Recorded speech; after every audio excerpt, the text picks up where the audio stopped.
നമസ്കാരം. TK ക്വിസിലേക്ക് എല്ലാവർക്കും വീണ്ടും സ്വാഗതം. 4ാം ഘട്ട LDC പരീക്ഷയിൽ രസതന്ത്രഭാഗത്തു നിന്നും 5-6 ക്വസ്റ്റ്യൻസ് വന്നിട്ടുണ്ടായിരുന്നു. അതുകൊണ്ട് തന്നെ നമുക്ക് 5ാം ഘട്ട പരീക്ഷയിലും രസതന്ത്രഭാഗത്തു നിന്ന് ക്വസ്റ്റ്യൻസ് പ്രതീക്ഷിക്കാം. സോ PSC ബുള്ളറ്റിനിൽ പ്രസിദ്ധീകരിച്ച രസതന്ത്ര ഭാഗത്തു നിന്നുള്ള കുറച്ച് ചോദ്യങ്ങളുമായിട്ടാണ് ഇന്ന് വന്നിരിക്കുന്നത്. നമുക്ക് ചോദ്യങ്ങളിലേക്ക് കിടക്കാം. ആദ്യത്തെ ചോദ്യം: കാഥോഡ് രശ്മികളെക്കുറിച്ചുള്ള പഠനവുമായി ബന്ധപ്പെട്ട ഡിസ്ചാർജ് ട്യൂബ് പരീക്ഷണത്തെ സംബന്ധിച്ച് ശരിയായവ ഏതെല്ലാം? 1. ഡിസ്ചാർജ് ട്യൂബ് പരീക്ഷണങ്ങളാണ് ഇലക്ട്രോണിൻ്റെ കണ്ടുപിടുത്തത്തിലേക്ക് നയിച്ചത്. 2. കാഥോഡ് രശ്മികൾ നേർരേഖയിൽ സഞ്ചരിക്കുന്നു. 3. കാഥോഡ് രശ്മികളുടെ പാതയുടെ ഇരുഭാഗത്തുമായി വൈദ്യുത മണ്ഡലം പ്രയോഗിക്കുമ്പോൾ ഈ രശ്മികൾ നെഗറ്റീവ് ഭാഗത്തേക്ക് ആകർഷിക്കുന്നു. 4. കാഥോഡ് രശ്മികളെക്കുറിച്ച് പഠനം നടത്തിയത് J.J. തോംസൺ ആണ്. അപ്പോൾ ഓപ്ഷൻസ് ഏതൊക്കെയെന്ന് നോക്കാം. A 1, 2 ശരിയാണ്. B 1, 2, 4 എന്നിവ ശരിയാണ്. C 1, 2, 3, 4 ശരിയാണ്. D ശരിയായതൊന്നുമില്ല. അപ്പോൾ ഇതിൽ ഏതാണ് ശരിയായ ഉത്തരം? ഓപ്ഷൻ ബി ആണ് ശരിയായ ഉത്തരം വരുന്നത്. 1, 2, 4 ശരിയാണ്. അപ്പോൾ ഏതൊക്കെ ശരിയുള്ളത് നോക്കാം.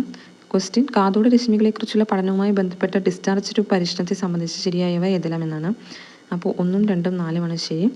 1. ഡിസ്ചാർജ് ട്യൂബ് പരീക്ഷണങ്ങളാണ് ഇലക്ട്രോണിൻ്റെ കണ്ടുപിടുത്തത്തിലേക്ക് നയിച്ചത്.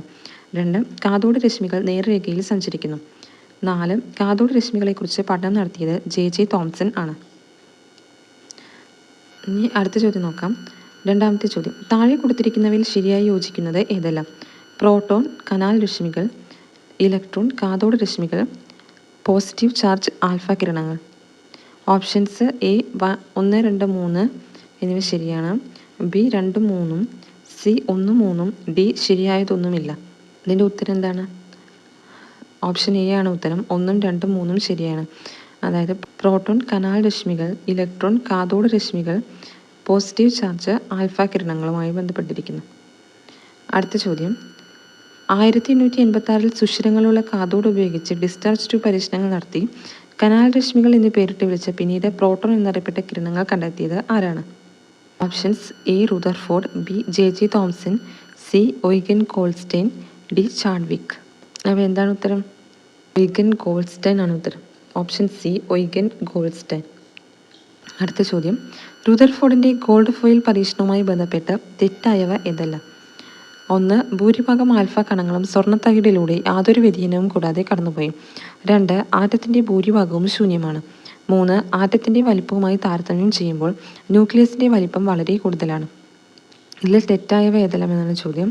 ഓപ്ഷൻസ്: 1 മാത്രം, B 2 മാത്രം, C 3 മാത്രം, D 1, 2, 3 തെറ്റാണ്. ഇതിൻ്റെ ഉത്തരം സി ആണ്. 3 മാത്രം തെറ്റാണ്. 1, 2 ശരിയാണ്. അപ്പോൾ ശരിയായത് ഇത് നോക്കാം. റുദർഫോർഡിൻ്റെ ഗോൾഡ് ഫോയിൽ പരീക്ഷണവുമായി ബന്ധപ്പെട്ട് ശരിയായത് ഭൂരിഭാഗം ആൽഫ കണങ്ങളും സ്വർണ്ണത്തകിടിലൂടെ യാതൊരു വ്യതിയാനവും കൂടാതെ കടന്നുപോയി. ആറ്റത്തിൻ്റെ ഭൂരിഭാഗവും ശൂന്യമാണ്. അടുത്ത ചോദ്യം: ഇത് ചേരുംപടി ചേർക്കുക എന്നാണ്. 1ാമത്തെ കോളത്തിന് അനുയോജ്യമായത് 2ാമത്തെ കോളത്തിൽ നിന്ന് കണ്ടുപിടിക്കാനാണ് പറഞ്ഞിരിക്കുന്നത്. അപ്പോൾ നമുക്ക് ശരിയായ ജോഡികൾ ഏതെല്ലാം എന്ന് നോക്കാം. അപ്പോൾ സൗരയൂഥ മാതൃകയാണ് ആദ്യം. സൗരയൂഥ മാതൃക കണ്ടുപിടിച്ചത് ആരാണ്? D റുദർഫോർഡാണ്. 2. പ്ലം പുഡിംഗ് മാതൃക, അത് കണ്ടുപിടിച്ചത് J.J. തോംസൺ ആണ്. ഫോട്ടോ ഇലക്ട്രിക് പ്രഭാവം കണ്ടുപിടിച്ചത് ഹെൻറിച്ച് ഹെർട്സ് ആണ്. ക്വാണ്ടം മെക്കാനിക്കൽ മാതൃക കണ്ടുപിടിച്ചത് ഷ്രോഡിഞ്ചർ ആൻഡ് ഹൈസൻബർഗ് ആണ്. അപ്പോൾ ഇതിൽ ഓപ്ഷൻ ഡി ആണ് ശരി ഉത്തരം. സൗരയൂഥ മാതൃക റുദർഫോർഡ്, പ്ലം പുഡിംഗ് മാതൃക J.J. തോംസൺ, ഫോട്ടോ ഇലക്ട്രിക് പ്രഭാവം ഹെൻറിച്ച് ഹെർട്സ്, ക്വാണ്ടം മെക്കാനിക്കൽ മാതൃക ഷ്രോഡിഞ്ചർ ആൻഡ് ഹൈസൻബർഗ്. അടുത്ത ചോദ്യം: ന്യൂട്രോൺ ഇല്ലാത്ത ഹൈഡ്രജൻ്റെ ഐസോടോപ്പ് ഏതാണ്? Option A protium, B deuterium, C tritium, D heavy hydrogen. Neutron ഇല്ലാത്ത ഹൈഡ്രജൻ്റെ ഐസോടോപ്പ് ഓപ്ഷൻ എ ആണ് ശരി ഉത്തരം, പ്രോട്ടിയം. നമുക്കിതുവരെ നോക്കിയ ക്വസ്റ്റ്യൻസ് ഒന്നും കൂടി നോക്കാം. ആദ്യത്തെ ചോദ്യം: കാഥോഡ് രശ്മികളെക്കുറിച്ചുള്ള പഠനവുമായി ബന്ധപ്പെട്ട് ഡിസ്ചാർജ് ട്യൂബ് പരീക്ഷണത്തെ സംബന്ധിച്ച് ശരിയായവ ഏതെല്ലാം എന്നാണ്. അപ്പോൾ ബി ആയിരുന്നു ശരിയായ ഉത്തരം. ശരിയായത് മാത്രം വായിക്കാം. ഡിസ്ചാർജ് ട്യൂബ് പരീക്ഷണങ്ങളാണ് ഇലക്ട്രോണിൻ്റെ കണ്ടുപിടുത്തത്തിലേക്ക് നയിച്ചത്. കാഥോഡ് രശ്മികൾ നേർരേഖയിൽ സഞ്ചരിക്കുന്നു. 4. കാഥോഡ് രശ്മികളെക്കുറിച്ച് പഠനം നടത്തിയത് J.J. തോംസൺ ആണ്. അടുത്ത ചോദ്യം: താഴെ കൊടുത്തിരിക്കുന്നവയിൽ ശരിയായി യോജിക്കുന്നത് ഏതെല്ലാം? ഇത് 3 ശരിയാണ്. പ്രോട്ടോൺ കനാൽ രശ്മികൾ എന്നറിയപ്പെട്ടിരുന്നു. ഇലക്ട്രോൺ കാഥോഡ് രശ്മികൾ എന്നും അറിയപ്പെട്ടിരുന്നു. പോസിറ്റീവ് ചാർജ് ആൽഫ കിരണങ്ങൾ. അടുത്തത്: 1886 സുഷിരങ്ങളുള്ള കാഥോഡ് ഉപയോഗിച്ച് ഡിസ്ചാർജ് ട്യൂബ് പരീക്ഷണങ്ങൾ നടത്തി കനാൽ രശ്മികൾ എന്ന് പേരിട്ട് വിളിച്ച പിന്നീട് പ്രോട്ടോൺ എന്നറിയപ്പെട്ട കിരണങ്ങൾ കണ്ടെത്തിയത് ആരാണ്? ഉത്തരം ഒയ്ഗൻ ഗോൾഡ്സ്റ്റൈൻ ആണ് ഇത് കണ്ടുപിടിച്ചത്. അടുത്തത് റുദർഫോർഡിൻ്റെ കോൾഡ് ഫോയിൽ പരീക്ഷണവുമായി ബന്ധപ്പെട്ട തെറ്റായവ ഏതെല്ലാം എന്നാണ് ചോദ്യം. 3 മാത്രം തെറ്റായിരുന്നു. അപ്പം നമുക്ക് ശരിയുള്ളത് നോക്കാം. ഭൂരിഭാഗം ആൽഫ കണങ്ങളും സ്വർണ്ണത്തകിടിലൂടെ യാതൊരു വ്യതിയാനവും കൂടാതെ കടന്നുപോയി. ആറ്റത്തിൻ്റെ ഭൂരിഭാഗവും ശൂന്യമാണ്. ഇത് രണ്ടും ശരിയായിട്ടുള്ള റുദർഫോർഡിൻ്റെ ഗോൾഡ് ഫോയിൽ പരീക്ഷണമായി ശരിയായ കാര്യങ്ങളാണിത്. ഭൂരിഭാഗം ആൽഫ കണങ്ങളും സ്വർണ്ണത്തകിടിലൂടെ യാതൊരു വ്യതിയാനവും കൂടാതെ കടന്നുപോയെന്നും ആറ്റത്തിൻ്റെ ഭൂരിഭാഗവും ശൂന്യമാണ് എന്നതും റുദർഫോർഡിൻ്റെ ഗോൾഡ് ഫോയിൽ പരീക്ഷണവുമായി ബന്ധപ്പെട്ടതാണ്. അടുത്തത് ചേരുംപടി ചേർക്കുക. ആൻസർ മാത്രം പറയാം. ആൻസർ ഡി ആണ്. സൗരയൂഥ മാതൃക റുദർഫോർഡിൻ്റേതാണ്. പ്ലം പുഡിംഗ് മാതൃക ജെ തോംസൺ. ഫോട്ടോ ഇലക്ട്രിക് പ്രഭാവം ഹെൻറിച്ച് ഹെഡ്സ്. ക്വാണ്ടം മെക്കാനിക്കൽ മാതൃക ഷ്രോഡിഞ്ചർ ആൻഡ് ഹൈസൻബർഗ്. അടുത്ത ചോദ്യം, ന്യൂട്രോൺ ഇല്ലാത്ത ഹൈഡ്രജൻ്റെ ഐസോടോപ്പ് ഏതാണ്? പ്രോട്ടിയമാണ് ന്യൂട്രോൺ ഇല്ലാത്ത ഹൈഡ്രജൻ്റെ ഐസോടോപ്പ്. അടുത്ത ചോദ്യങ്ങൾ നോക്കാം. 7N15, 6C14, 19K40, 18AR40. തന്നിരിക്കുന്നവയിൽ ഐസോട്ടോണുകൾ ഏതൊക്കെ? Options: A 19K40, 18AR40, B 19K40, 6C14, C 7N15, 6C14, D 7N15, 19K40, 18AR40. തന്നിരിക്കുന്നവയിൽ ഐസോട്ടോണുകൾ ഏതൊക്കെയെന്നാണ് ചോദിച്ചിരിക്കുന്നത്. അപ്പം ഐസോട്ടോണുകൾ എന്താണെന്ന് നമുക്ക് ആദ്യം നോക്കാം. ഒരേ എണ്ണം ന്യൂട്രോണുകളുള്ള രണ്ടോ അതിലധികമോ ആറ്റങ്ങൾ അല്ലെങ്കിൽ ന്യൂക്ലിയസുകളാണ് ഐസോട്ടോണുകൾ. ഒരേ എണ്ണം ന്യൂട്രോണുകളുള്ള രണ്ടോ അതിലധികമോ ആറ്റങ്ങൾ അല്ലെങ്കിൽ ന്യൂക്ലിയസുകളാണ് ഐസോട്ടോണുകൾ. അപ്പോൾ ഇതിലെ ആൻസറായി വരുന്നത് സി 7N15, 6C14 ആണ്. അടുത്ത ചോദ്യം, ഒരേ മാസ് നമ്പറും വ്യത്യസ്ത അറ്റോമിക് നമ്പറുമുള്ള ആറ്റങ്ങൾ എന്ത് പേരിലാണ് അറിയപ്പെടുന്നത്? ഓപ്ഷൻസ്: എ ഐസോടോപ്പുകൾ, ബി ഐസോബാറുകൾ, സി ഐസോട്ടോണുകൾ, ഡി ഐസോസ്റ്ററുകൾ. ബി ആണ് ഉത്തരം, ഐസോബാറുകൾ. ഒരേ മാസ് നമ്പറും വ്യത്യസ്ത അറ്റോമിക് നമ്പറുമുള്ള ആറ്റങ്ങൾ ഐസോബാറുകൾ എന്നാണ് അറിയപ്പെടുന്നത്. അടുത്ത ചോദ്യം, വ്യാവസായിക പൈപ്പ് ലൈനുകളിലെ ചോർച്ച കണ്ടെത്താൻ ഉപയോഗിക്കുന്ന ഐസോടോപ്പ് ഏതാണ്? Options: A iodine 131, B sodium 24, C iron 59, D uranium 235. അപ്പോൾ ഏതായിരിക്കും ഉത്തരം? ബി സോഡിയം 24 ആണ് ശരി ഉത്തരം. വ്യാവസായിക പൈപ്പ് ലൈനുകളിൽ ചോർച്ച കണ്ടെത്താൻ ഉപയോഗിക്കുന്ന ഐസോടോപ്പാണ് സോഡിയം 24. അടുത്ത ചോദ്യം, ആർഗനുമായി ബന്ധപ്പെട്ട പ്രസ്താവനകളിൽ തെറ്റായത് ഏതാണ്? ഓപ്ഷൻസ്: എ 18ാം ഗ്രൂപ്പ് മൂലകമാണ്, ബി KLM എന്നിങ്ങനെ 3 ഷെല്ലുകളിലായി ഇലക്ട്രോണുകൾ കാണപ്പെടുന്നു, സി അലസവാതകമാണ്, ഡി 4ാം പീരിയഡിൽ ഉൾപ്പെടുന്നു. അപ്പോൾ ഇതിലേതാണ് ശരി? ബന്ധപ്പെട്ട പ്രസ്താവനകളിൽ തെറ്റായത് ഏതാണ് എന്ന് ചോദിച്ചിരിക്കുന്നത്. ഇതിൽ ഓപ്ഷൻ ഡി ആണ് തെറ്റ്. ആർഗൻ 4ാം പീരിയഡിലല്ല ഉൾപ്പെടുന്നത്, 3ാം പീരിയഡിലാണ് ആർഗൻ എന്ന വാതകം ഉൾപ്പെടുന്നത്. അടുത്ത ചോദ്യം, ഇലക്ട്രോണുകളുടെ ചാർജ് നിർണ്ണയിക്കാനായി എണ്ണത്തുള്ളി പരീക്ഷണം നടത്തിയ ശാസ്ത്രജ്ഞൻ ആരാണ്? Options: J Thomson, Rutherford, Millikan, Chadwick. ഏതാണ് ഓപ്ഷൻ? ഓപ്ഷൻ സി മില്ലിക്കൻ ആണ് ശരിയായ ഉത്തരം. അടുത്ത ചോദ്യം, അനിശ്ചിതത്വ സിദ്ധാന്തം ആവിഷ്കരിച്ച ശാസ്ത്രജ്ഞൻ ആരാണ്? Options: A Heisenberg, B de Broglie, C Niels Bohr, D Schrodinger. ആരാണ് ഉത്തരം? എ ഹൈസൻബർഗ് ആണ് അനിശ്ചിതത്വ സിദ്ധാന്തം ആവിഷ്കരിച്ചത്. അടുത്ത ചോദ്യം, വ്യത്യസ്ത ആറ്റങ്ങളിലെ ഓർബിറ്റലുകളിൽ ഇലക്ട്രോണുകൾ നിറയുന്നതുമായി ബന്ധപ്പെട്ട നിയമം ഏതാണ്?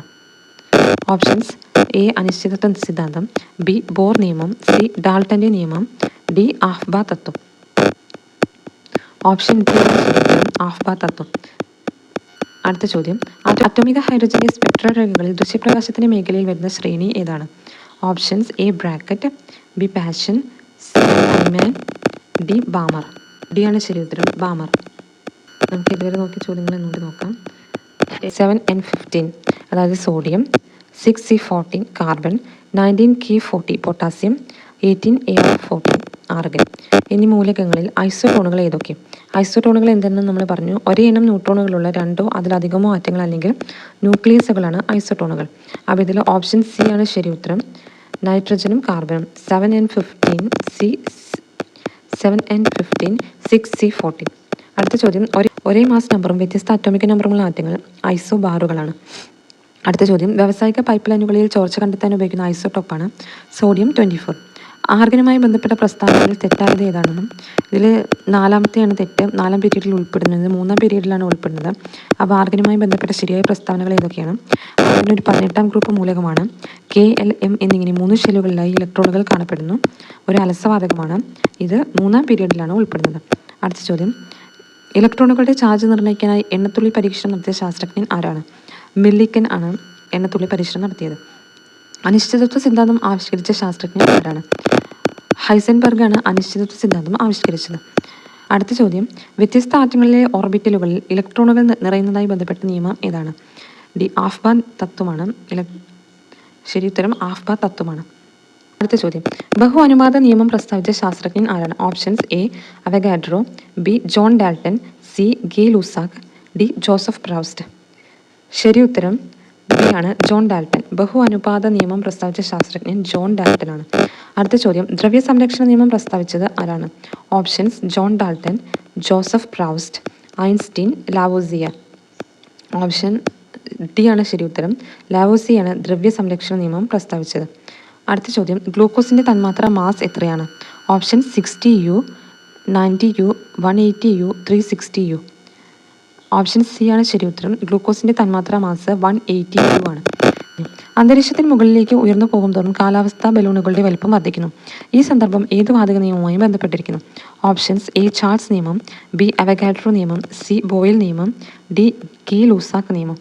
ഓപ്ഷൻ സി ആണ് ശരി ഉത്തരം. ബോയിൽ നിയമം. ബോയിൽ നിയമപ്രകാരമാണ് അന്തരീക്ഷത്തിന് മുകളിലേക്ക് ഉയർന്നു പോകുന്തോറും കാലാവസ്ഥാ ബലൂണുകളുടെ വലിപ്പം വർദ്ധിക്കുന്നത്. അപ്പോൾ ക്വസ്റ്റ്യൻസ് ഒന്നുകൂടി നോക്കാം. ബഹു അനുപാത നിയമം പ്രസ്താവിച്ച ശാസ്ത്രജ്ഞൻ ആരാണ്? ജോൺ ഡാൽട്ടൺ ആണ് ബഹു അനുപാത നിയമം പ്രസ്താവിച്ചത്. അടുത്തത്, ദ്രവ്യ സംരക്ഷണ നിയമം പ്രസ്താവിച്ചത് ആരാണ്? ദ്രവ്യ സംരക്ഷണ നിയമം പ്രസ്താവിച്ചത് ലാവോസിയ ആണ്. അടുത്തത്, ഗ്ലൂക്കോസിൻ്റെ തന്മാത്ര മാസ് എത്രയാണ്? 180 യൂണിറ്റാണ് ഗ്ലൂക്കോസിൻ്റെ തന്മാത്ര മാസ്. അടുത്തത്, അന്തരീക്ഷത്തിന് മുകളിലേക്ക് ഉയർന്നു പോകുന്തോറും കാലാവസ്ഥ ബലൂണുകളുടെ വലിപ്പം വർദ്ധിക്കുന്നു. ഈ സന്ദർഭം ഏത് വാതക നിയമവുമായി ബന്ധപ്പെട്ടിരിക്കുന്നു എന്നാണ്? ബോയിൽ നിയമവുമായാണ് ഇത് ബന്ധപ്പെട്ടിരിക്കുന്നത്.